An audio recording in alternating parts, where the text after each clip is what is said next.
Hello and welcome to the Superintendent's Corner. I'm Brendan Jackson, and joining me today is Boardman School Superintendent Tim Saxon. Thanks for being here. Pleasure to be here, Brandon.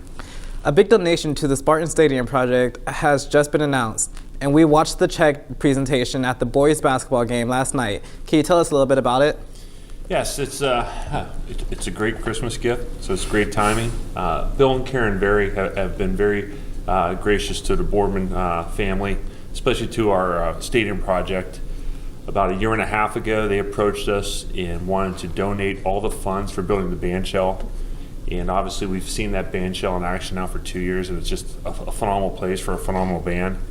And now, about 3 months ago, they approached us again, and they said, we've been going to the games, we enjoy the elephant ears, but we noticed you really need a true concession stand, some locker rooms, and a restroom facility.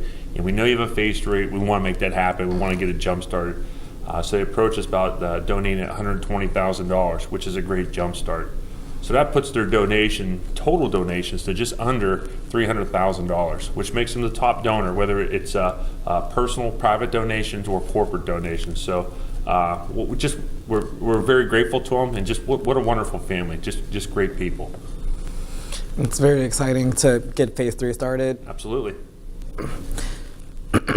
Sorry. The holiday break is already here, and we've already gotten one snow day. Can you describe the process that goes into the decision to cancel?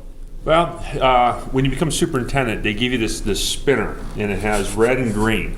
And so you wake up and you flick this thing, and if it's red, then you have to call school off. If it's green, then it's go. I mean, it's very scientific.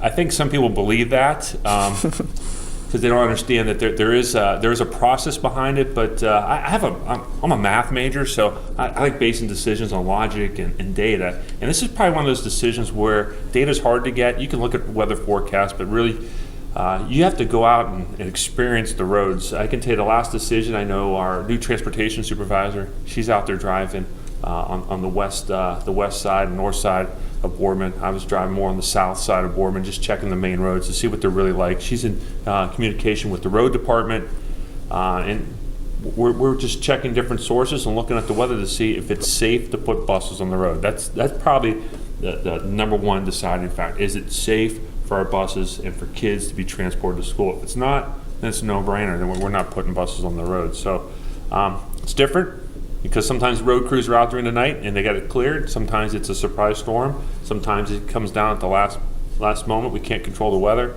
so we just make the best decision we can. Our goal is to have schools open, but our number one priority is safety. Okay, that's good to hear. The high school's emerging leaders were in the news recently, volunteering at Second Harvest Food Bank. Can you talk about some of the ways this group and other student groups are getting involved in the community?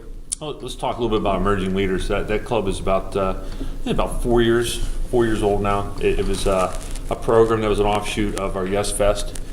They have really taken the lead just for kids that are not in any particular group to do community service.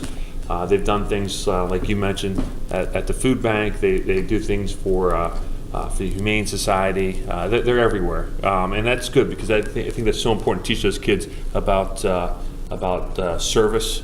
Especially about community service and giving back to your community and doing things that are bigger than yourself. But we have groups that, especially this time of year, you have groups collecting gifts for needy kids. You have our music groups that are going out in the community and singing to businesses, going to senior citizen homes and bringing some music and just letting them connect with the youth that walk the halls of Boardman High School, to let them see some of our talents. We've got some very talented kids, and I think it's great that we can share that with the Boardman community. Always is good to give back to the community. I understand that the last school board meeting, the board voted to have a consultant take a look at the district's finances. Can you explain why? Yeah, it's a great question. One of the things you have to realize as a leader, especially when you, I'll call it a younger leader, because I'm only my second year superintendent. I like using the word young when I talk about myself, but as a young superintendent, we have a young treasurer. I think it's always important, no matter what stage you are, I guess, as a leader, is to seek wisdom. And so that contract, this consulting contract, we're seeking financial wisdom. The company we're consulting with, K-12 Consultants, is led by Chris Moore, who has over 30 years experience as a school treasurer and in school finance. And what's nice is the Mahonian Valley is just a terrific place to live and to grow up. But just like any area, any region of the state, we have one way of thinking. And Akron has a way of thinking, and Cleveland has a way of thinking, and Columbus, it's different. So it's good to get someone who experiences all those different regions of the state to bring in other financial ideas to see if there's other things that help us just be better stewards with our dollar. Can we be more financially smart, more financially wise? It's just good to get that outside opinion, that financial wisdom, get somebody with that experience just to take a look to make sure that the ship is being steered straight and being steered efficiently. It's a very good investment. For very little cost, we just got a whole wealth of financial information that help us make sure that, again, we're spending the public dollars correctly. That's good to hear. And as we get ready for the new year, can I hear any goals that you have for the district? I thought maybe you say like personal goals, and that's probably beyond the scope of the show. But for the district, I'd say our always when we talk about steering the ship, when you look down that long pathway, down that roadmap, is we want to make sure we always continue the excellence. I mean, this is our 100-year celebration. Mm-hmm. Man, 100 years of excellence. We want the next 100 years. And so you have to have some short-sighted vision, but you have to have long-term vision. So our goal is how do you maintain that, but not just maintain it because you can get comfortable, but how do you stretch and keep pushing that and maybe take that even a little further, a little deeper, a little higher. The balance with that, though, is the challenge is to maintain it. We got great personnel. We need to keep them. And then we also got to make sure that we support them.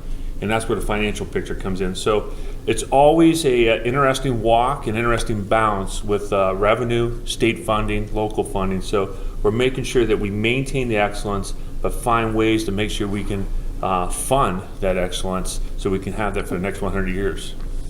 Is there anything else you'd like to add? Well, it's the holiday season. I'm just curious, anything that when you wake up on Christmas morning or any gift that you hope Santa has there? A brand new Corvette? I don't know. A brand new TV studio? I don't know. What's on Brandon's list? Nothing. Nothing. Not really. You're a man that is just completely content. Yeah. And that's good. Yeah. Corvette. I mean, if there was a Corvette there, like a nice maroon one with a Spartan head on the hood, I don't think you'd be too upset. Not at all. Just curious. Good.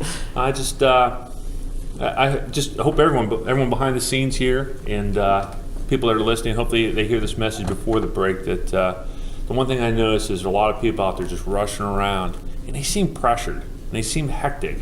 And it seems like they're busy checking their list off. And we need to all just stop. This is a great season for family and for peace and for joy. And I hope everyone just takes some time during the break. I hope the break's the longest, slowest break they have, where they can just relax, recharge, enjoy family, enjoy some holiday meals together, some good laughs, and share some stories, and then recharge, refresh, come back in January and maintain that excellence. So, well, thank you so much for being here, and have a happy holiday. Yeah, you do the same. Thank you. I'm Brandon Jackson for BSTN, wishing you all a happy holiday.